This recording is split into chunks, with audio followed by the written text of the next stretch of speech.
Hey everybody, Sean with Tab Performance. Today I'm going to be installing a PV3 on this Indian Scout.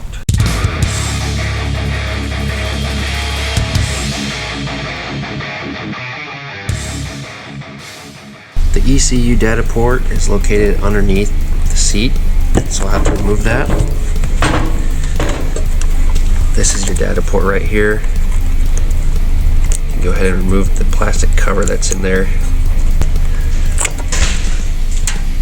Next we'll take our diagnostic cable that comes with the PV3.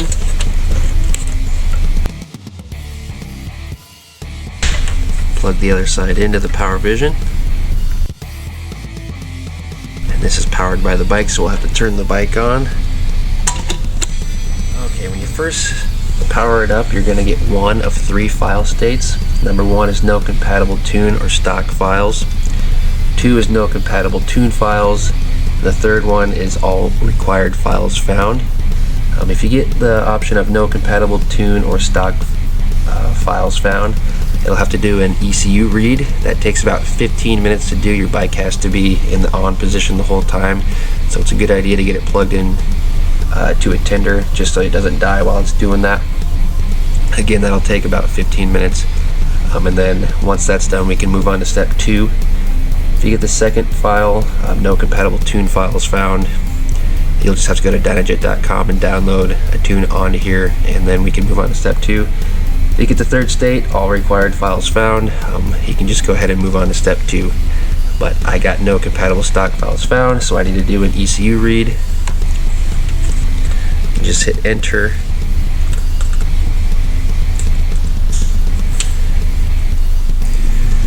So to that, we did the ECU read. All required files are now found. And now we can go ahead and flash a tune.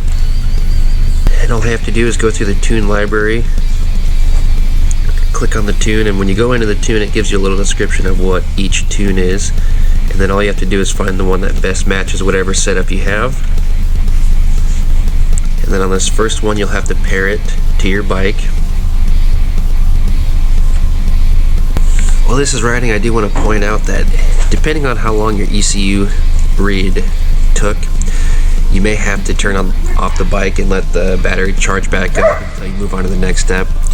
You don't want to do it in the middle of the step while something's reading or riding. Just wait till that step is done, and then you can turn your bike off, let the battery charge back up, and then you can move on to the next step. After it's done riding, it'll ask you to turn the key off to verify that it worked. And you'll wait 45 seconds and then turn the key back on.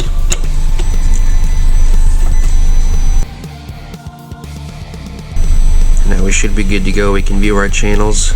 The nice thing about this tuner, it's a flash-based tuner, so that it just rewrites your ECU. It doesn't have to stay on the bike. We like to mount it onto the bikes because you can run a couple different gauges, different temperatures, RPMs, things like that. You don't have to do that. You can flash a tune, take it off, put it in your saddlebag until you need it again, but that's all there is to it. Be sure to subscribe to our YouTube channel for more helpful videos like this, and also check us out on Facebook and Instagram.